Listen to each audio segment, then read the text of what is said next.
जायफळ त्यांचा मुलगा आणि इतर 5 जणांवर आता गुन्हे दाखल झालेले आहेत. पुढची कारवाई नेमकी कशी होईल काय वाटतं? 100% त्यांना अरेस्ट व्हायला पाहिजे, आर्म ॲक्ट लागला पाहिजे. धमक्या दिलेल्या आहेत आणि ज्या पद्धतीने मागे पळून मारहाण केलेली आहे तर त्यांच्या जीवितास धोका निर्माण झालेला आहे. त्याच्यामध्ये 307 सुद्धा लागला पाहिजे असं माझं मत आहे. परळीचे आम्ही जे सांगत होतो की परळीमध्ये कायदा आणि सुव्यवस्था ही जिवंतच नाही.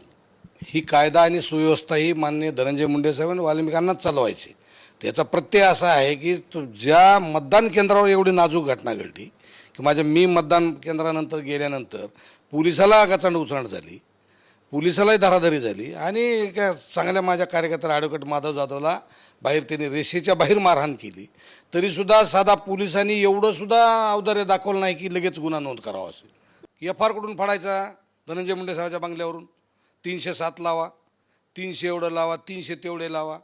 पोलिसाच्या पगार ह्यांना कशाला पगार देता? मग हे सगळं पोलीस स्टेशनच धनंजय मुंडेच्या घरी घेऊन जा ना.